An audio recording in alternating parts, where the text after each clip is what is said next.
प्रिय छात्रों, मूक संपादन प्रक्रिया एवं साज सज्जा में आपका स्वागत है। आज के हमारे व्याख्यान का विषय है समाचार पत्रों की समस्याएं एवं भारतीय समाचार पत्रों का स्वामित्व।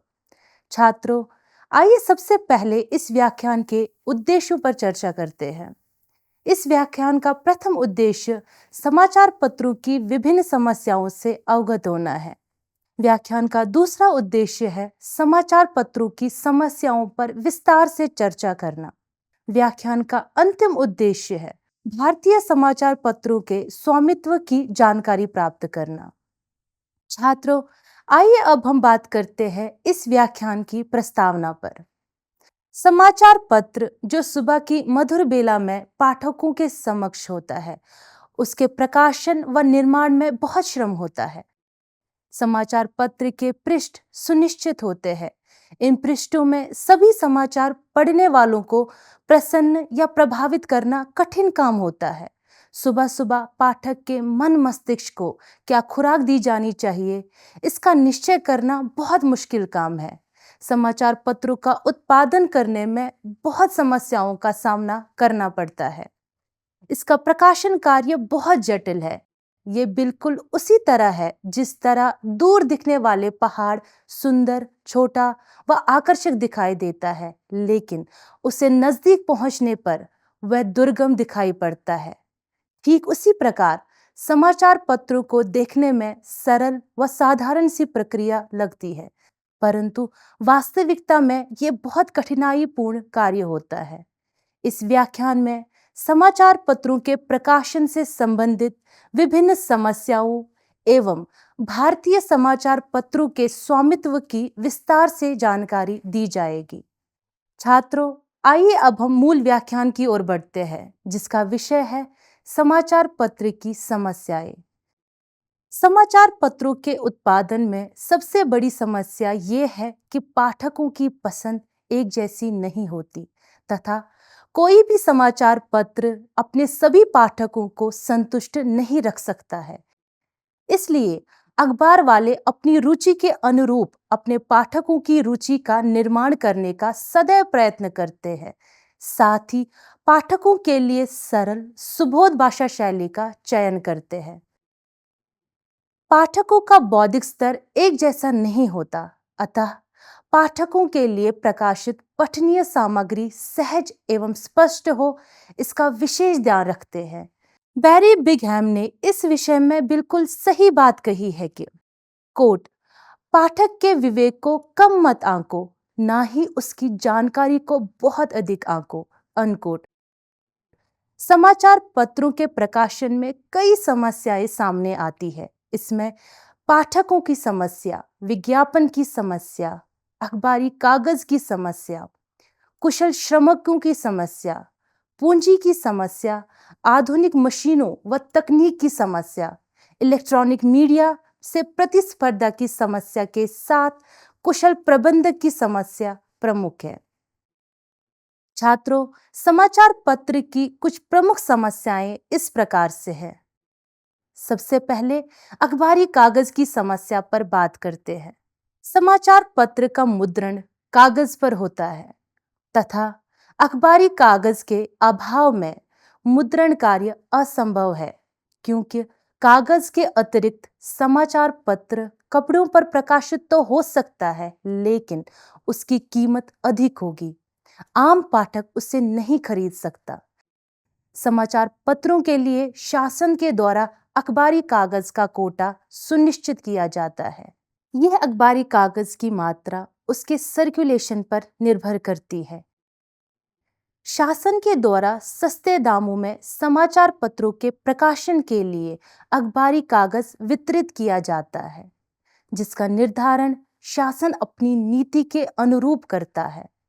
समाचार पत्र के उत्पादन व्यवसाय में सबसे अधिक मात्रा में खर्च होने वाली चीज अखबारी कागज ही होती है तथा इसका सीधा संबंध समाचार पत्रों की कीमत से होता है।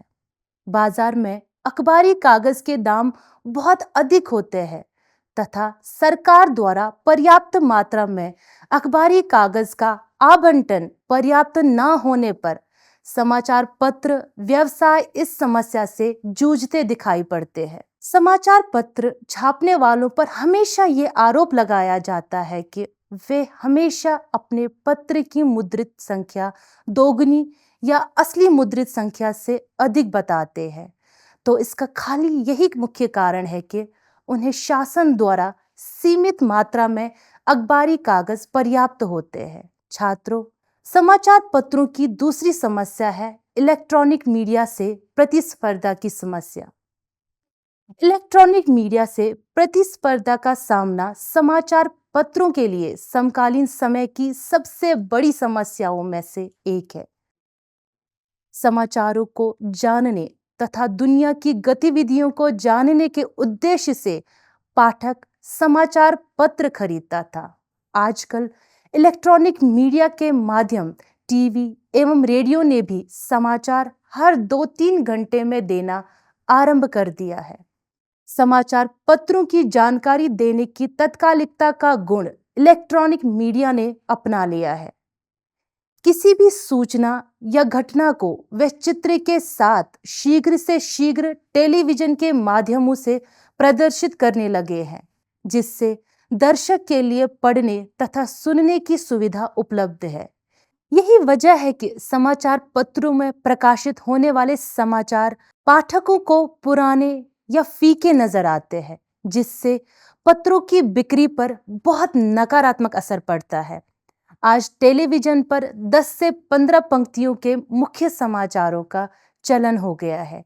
ये मुख्य समाचार दिन रात निरंतर आते रहते हैं तथा विशेष समाचारों के लिए इलेक्ट्रॉनिक मीडिया प्रोग्राम के ही मध्य में या प्रोग्राम के साथ एक पट्टिका के रूप में प्रकाशित करते हैं। सामान्य व्यक्ति इन समाचारों की ओर बहुत आकर्षित होता जा रहा है। समाचार पत्रों में प्रकाशित विज्ञापनों पर प्रत्यक्ष रूप से इसका प्रभाव दिखाई दे रहा है। समाचार पत्रों को प्राप्त होने वाले बड़े उद्योगपतियों ने अपने विज्ञापन टीवी, रेडियो व वीडियो के माध्यम से प्रदर्शित करने लगे हैं, जबकि यह विज्ञापन समाचार पत्र बहुत ही कम दामों में अपने पत्रों के माध्यम से पाठकों को उपलब्ध कराते थे। इलेक्ट्रॉनिक मीडिया से प्रतिस्पर्धा में समाचार पत्र आज बहुत पीछे है। आज बड़े बड़े अखबार एक क्षेत्र में ही संकुचित होते जा रहे हैं। यही कारण है कि संस्करण पद्धति ने जन्म लिया है। आज अधिकतर बड़े समाचार पत्र क्षेत्रीय समाचार पत्र बनते दिखाई दे रहे हैं और इसका मुख्य कारण कहीं ना कहीं इलेक्ट्रॉनिक मीडिया है। समाचार पत्रों की तीसरी समस्या है कुशल प्रशिक्षित पत्रकारों व कर्मचारियों की समस्या। समाचार पत्रों के प्रकाशन में सबसे महत्वपूर्ण भूमिका उसके कर्मचारियों, पत्रकारों, संवाददाताओं की होती है, जिसकी वर्तमान समय में बहुत कमी है। आज भारत में अधिकांश समाचार पत्रों में पत्रों के एजेंट ही संवाददाता का काम करते हैं। समाचार पत्रों के लिए प्रशिक्षित संवाददाताओं व पत्रकारों की जरूरत होती है। अशिक्षित पत्रकार अपने नाम से समाचार पत्र का प्रकाशन कर झूठी सच्ची रिपोर्टें प्रकाशित करते हैं, जिसके माध्यम से वे अपना जीविकोपार्जन करते हैं। ऐसे कर्मचारियों या पत्रकारों को पत्र पत्रिका के उद्देश्य का भी बोध नहीं होता। आज के समय में पत्रकारिता से संबंधित वास्तविक जानकारी न रखने वाले पत्रकार इस पेशे की छवि धूमिल कर रहे हैं। वर्तमान समय के संचार क्रांति के युग में समाचार पत्रों में कुशल पत्रकारों की बहुत कमी दिखाई देती है। पत्रकारों के संवाददाता समाचारों को असली रूप में प्रकाशित करने के बजाय समाचारों का उत्पादन कर रहे हैं। समाचार पत्र संस्थानों की आवश्यकता के अनुरूप प्रशिक्षित पत्रकारों की कमी सदैव से बनी हुई है। अंग्रेजी भाषा में प्रशिक्षित समाचार पत्रों के संस्थानों में तो ये समस्या और भी भयंकर रूप धारण किए हुए है। आज भी सुयोग्य, कुशल व प्रशिक्षित पत्रकारों का बहुत अभाव है। समाचार पत्रों में कुशल प्रबंध की समस्या समाचार पत्रों की अन्य समस्या है। कुशल प्रबंध व्यवस्था की समस्या भी भारतीय समाचार पत्रों की एक बड़ी समस्या है। अधिकतर समाचार पत्रों की व्यवस्थाएं आज भी वैसी ही स्थिति में है जैसे कि आज से 50 साल पहले थी। समाचार पत्र एक तरफ इलेक्ट्रॉनिक मीडिया से प्रतिस्पर्धा कर रहे हैं, तो दूसरी तरफ अपने ही क्षेत्र के समाचार पत्रों से उनकी प्रतिस्पर्धा रहती है। आज भी समाचार पत्रों की व्यवस्था में समय के अनुसार बदलाव नहीं हुआ है। समाचार पत्रों की मुद्रण प्रणाली और उसके माध्यमों में आए परिवर्तन के कारण यह जरूरी था कि प्रबंध व्यवस्था आधुनिक तरीके से की जाए। जैसे कि अगर हम किसी मशीन की रूपरेखा में परिवर्तन करें लेकिन नई ऊर्जा का प्रयोग नहीं करें, तो क्या उसका परिणाम होगा? इसी तरह समाचार पत्र में प्रबंध ऊर्जा शक्ति के समान है। कुशल प्रबंध व्यवस्था द्वारा जहां एक ओर लाभ प्राप्त होता है, वहीं दूसरी ओर समाचार पत्रों के उत्पादन पर कम लागत लगती है। साथ ही पाठकों में विश्वसनीयता भी बढ़ जाती है। कुशल प्रबंध के अभाव के कारण अधिकांश समाचार पत्र या तो नुकसान में चल रहे हैं या वह पाठकों की विश्वसनीयता खोते जा रहे हैं। आज समाचार पत्र के समक्ष एक बड़ी समस्या ये है कि अखबार के प्रकाशन में आने वाली सभी सामग्री के दामों में लगातार वृद्धि हो रही है और समाचार पत्रों के मूल्यों में वृद्धि उस तुलना में नहीं हो सकती, क्योंकि पाठक महंगे पत्र नहीं खरीदता है। समाचार पत्र की कीमत एक कप चाय के मूल्य के बराबर होता है। भारत के अधिकांश समाचार पत्रों के दामों में और एक कप चाय के दाम में सामंजस्य दिखाई देता है। ऐसी विषम स्थिति में समाचार पत्रों के प्रबंधों के सामने दो विकल्प दिखाई देते हैं। पहला, समाचार पत्र के आकार व पृष्ठ संख्या में कमी कर घाटे की पूर्ति की जा सकती है। दूसरा, अधिक विज्ञापन इकट्ठे कर ज्यादा से ज्यादा सर्कुलेशन किया जाए। समाचार पत्र के प्रबंधकों को पहला तरीका ठीक व सरल लगता है, जिसके कारण आज बहुत से समाचार पत्र आकार में छोटे होते गए। दूसरा तरीका जिन समाचार पत्रों ने अपनाया, या तो वह आहिस्ता आहिस्ता बंद हो गए या फिर उनका वितरण इतना बढ़ गया कि वे आज देश के बड़े समाचार पत्रों के क्रम में खड़े हो गए। समाचार पत्रों की अन्य समस्या समाचारों के वितरण की समस्या है। समाचार पत्रों के लिए यह भी एक बड़ी समस्या है कि अखबारों का उत्पादन कितना भी हो सकता है, लेकिन उनका वितरण मुश्किल है। समाचार पत्रों का वितरण इनके मुद्रण के उपरांत शुरू होता है। समाचार पत्र के प्रबंधक के द्वारा एजेंटों को वितरण करने के लिए भेजा जाता है। समाचार पत्र का वितरण आज भी हाकर यानी घूम घूम कर सामान बेचने वाले व्यक्ति के माध्यमों से ही होता है। भारत में सबसे ज्यादा हाकर के माध्यम से वितरण करने की परंपरा प्रचलित है। आज के आधुनिक समय में संचार एवं यातायात तथा मुद्रण में अनेक कई तकनीकों का आविष्कार हुआ, मगर अखबारों के वितरण की समस्या वैसी की वैसी बनी हुई है। इसकी मुख्य वजह यह है कि अधिकतर पाठकगण सुबह होते ही समाचार पत्र को पढ़ना ही उचित समझते हैं, किंतु हाकरों द्वारा पत्रों को एक साथ एक निश्चित वक्त पर वितरण करना असंभव है। पाठकों के घर दूर होते हैं, फिर भी हाकर उन्हें सही समय पर वितरित करने का प्रयास हमेशा करते हैं। वर्तमान में भी भारत के समाचार पत्रों के वितरणों में शासकीय यातायात साधनों का उपयोग किया जाता है तथा इन साधनों का समय आवश्यक नहीं है कि प्रेस के समय के अनुसार हो। समाचार पत्र संस्थान आज भी आधुनिक समय में इतने आर्थिक रूप से सशक्त नहीं है कि अपने साधनों से अपने पत्रों का वितरण कर सके। सही समय पर वितरित न होने से पाठक उसे उतनी रोचकता से पढ़ना पसंद नहीं करते हैं, क्योंकि आज हर पाठक या ग्राहक ये चाहता है कि उसके सुविधा के अनुसार उसे समाचार पत्र सुबह सुबह सही समय पर प्राप्त हो।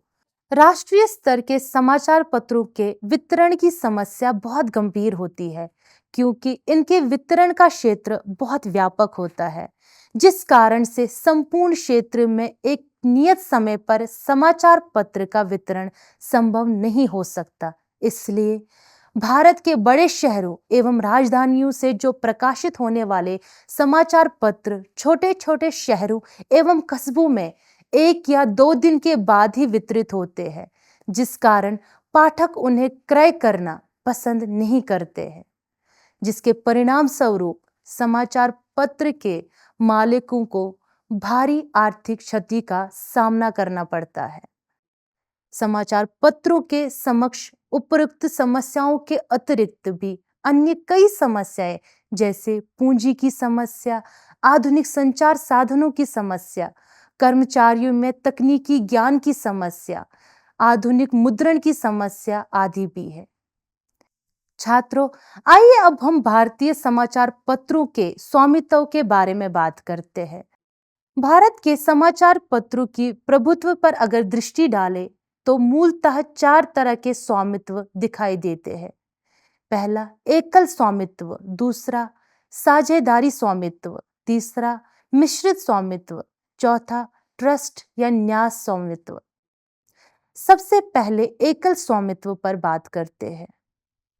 इस पद्धति से आशय है कि जब किसी व्यवसाय का संपूर्ण मालिकाना हक का धनी एक ही व्यक्ति रहता है, तो वह व्यवसाय एकल स्वामित्व पद्धति के अंतर्गत आता है। भारतीय समाचार पत्रों के व्यवसाय में इस पद्धति के अधीन अनेक समाचार पत्र प्रकाशित होते हैं। इस पद्धति में प्रकाशित पत्र की प्रसिद्धि या प्रतिष्ठा मालिक की छवि पर निर्भर करती है और अखबार की छवि से मालिक की ख्याति जुड़ी रहती है। इस पद्धति में व्यापार संबंधी फैसले एवं संचालन व्यवस्था सभी मालिक की इच्छा के अनुरूप होता है। भारत का पहला समाचार पत्र हिक्की गैजेट यानी बंगाल गैजेट भी एकल स्वामित्व पद्धति के अंतर्गत प्रकाशित हुआ था। वर्तमान में भी यह पद्धति सबसे प्रसिद्ध मानी जाती है। इस पद्धति की सबसे बड़ी विशेषता यह है कि इसमें मालिक अपने व्यवसाय को निरंतर विकास की ओर ले जाने की कोशिश करता है तथा अपने व्यवसाय के प्रति समर्पित रहता है। इस समर्पित भावना से वह अपने लक्ष्य को शीघ्र ही प्राप्त करने में सफल भी होता है। समाचार पत्रों के प्रकाशन में सबसे जरूरी भूमिका स्टाफ या कर्मचारियों की होती है, अतः वह बेहतर कर्मचारियों का चयन करता है। व्यवसाय में जो भी परेशानी या मुश्किलें पैदा होती है, उनका समाधान भी वह खुद ही करता है। इस पद्धति में कड़ा अनुशासन दिखाई देता है। भारत में समाचार पत्र के प्रकाशन की शुरुआत एकल स्वामित्व के अंतर्गत कलकत्ता में जेम्स हिक्की के द्वारा हिक्की गैजेट से हुआ था। इसके पश्चात उदंत मार्तंड, कर्मवीर, मिनट मिनट की डायरी आदि का प्रकाशन भी एकल स्वामित्व अधिकारी पद्धति से हुआ। आज भी LN शाह राजकोट, श्रीमती बीडी चौधरी अजमेर, द्वारका नाथ अग्रवाल भोपाल आदि के द्वारा समाचार पत्रों के प्रकाशन का काम सुव्यवस्थित रूप से किया जा रहा है। आइए अब बात करते हैं साझेदारी स्वामित्व की। उद्योग और व्यवसाय को चलाने के लिए जब मनुष्य को दूसरों के भागीदारी की जरूरत महसूस हुई, तो साझेदारी प्रथा का जन्म हुआ, क्योंकि एक व्यक्ति के द्वारा व्यापार उद्योग संबंधी समस्याओं को अकेले सुलझाना बड़ा कठिन होता है। एक व्यक्ति के द्वारा व्यवसाय के सारे साधन को एकत्र करना बड़ा मुश्किल काम है। इसलिए व्यापार में सहयोग की आवश्यकता महसूस हुई, जिसके परिणाम में साझेदारी प्रथा का जन्म हुआ। भारत में साझेदारी संबंधी नियम को लिपिबद्ध करने का प्रयास 1872 ईस्वी में किया गया।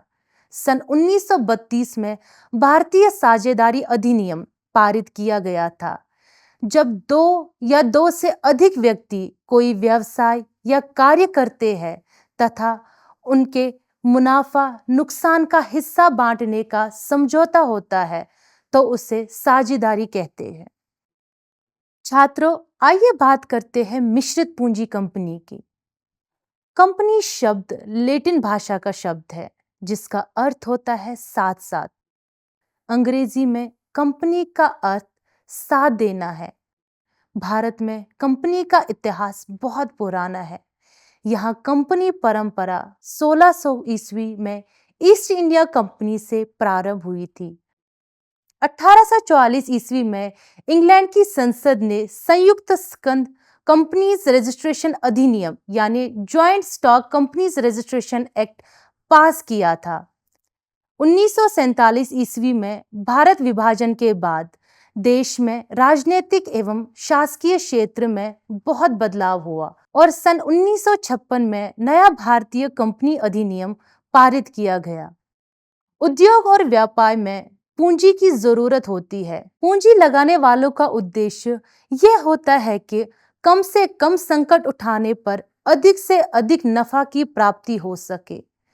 कंपनी में शेयर होल्डर्स, स्टॉक होल्डर्स की छोटी छोटी पूंजी मिलकर एक बड़ी पूंजी का निर्माण होता है। कंपनी की सदस्य संख्या कोई सुनिश्चित नहीं है, खाली यह है कि निजी कंपनी अधिनियम में 50 से ज्यादा सदस्य नहीं होते हैं। कंपनी के सदस्यों और अंशधारियों में एक बड़ा अंतर होता है। अंशधारी वह व्यक्ति है जो कंपनी के प्रारंभिक काल में एक निश्चित मात्रा में कंपनी के लिए धन संग्रह कर मूर्त रूप प्रदान करता है। यही शेयर होल्डर जब कंपनी के लिए अंशधारी करते हैं तो ये अंश जो भी व्यक्ति खरीदता है तो वह कंपनी का अंशधारी बन जाता है। भारत में मिश्रित पूंजी कंपनी के द्वारा समाचार पत्रों का प्रकाशन भी किया जाता है। भारत में Indian Newspaper Private Limited Mumbai, Bennett Coleman and Company Limited Mumbai, Anand Bazar Patrika Private Limited Calcutta, Hindustan Times तथा संबंध प्रकाशन Delhi, Newspapers and Publishers Private Limited Patna, the Associated Journals Limited Lucknow Uttar Pradesh, National Herald Pioneer Limited Lucknow का स्वतंत्र भारत इत्यादि कई महिमामय समाचार पत्रों का प्रकाशन कार्य चल रहा है। The Associated Journals Limited Lucknow का नवजीवन 1947 से आरंभ हुआ। इसमें संपादक सत्यदेव शर्मा, लक्ष्मण नारायण गुर्दे, कृष्ण कुमार मिश्र, नेहरू जी, इंदिरा गांधी, उमाशंकर दीक्षित, के.एम. चलपति राव की सहायता से पत्र विशिष्टता को प्राप्त हुआ है। 5 जन्य समाचार पत्र भी राष्ट्रीय धर्म प्रकाशन लिमिटेड लखनऊ से प्रकाशित होता है। अंत में बात करते हैं न्यास स्वामित्व की।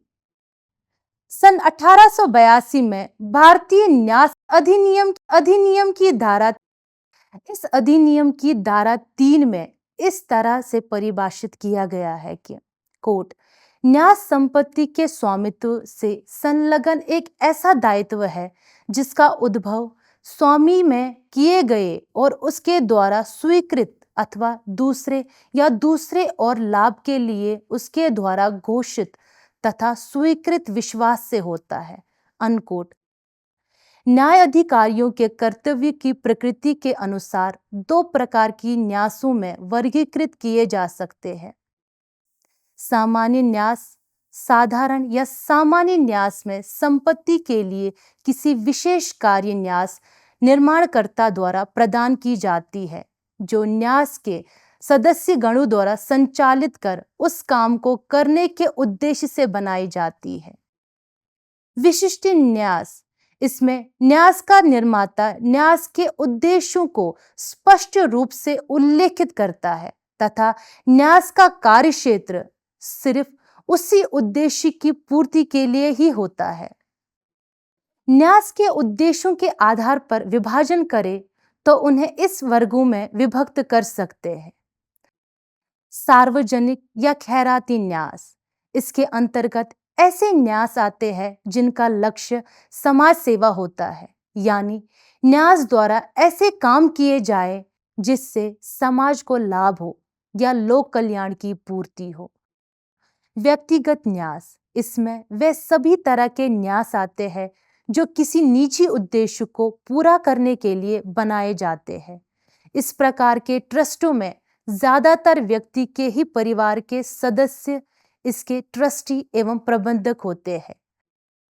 भारतीय न्यास अधिनियम की धारा 6 में यह निर्धारित किया गया है कि न्यास की उत्पत्ति उस वक्त होती है जब न्यासकर्ता शब्दों या कृतियों द्वारा उपयुक्त दृढ़ता के साथ न्यास उत्पन्न करने के अभिप्राय, न्यास के उद्देश्य, हितग्राही, न्यास की संपत्ति, जब तक इच्छा पत्र द्वारा न्यास की घोषणा नहीं होती या न्यास का कर्तव्य स्वयं अधिकारी नहीं है। न्यास अधिनियम के क्रमांक 4 के अंतर्गत समाचार पत्रों का प्रकाशन आता है, क्योंकि लोकहित ही समाचार पत्रों का प्रमुख उद्देश्य होता है।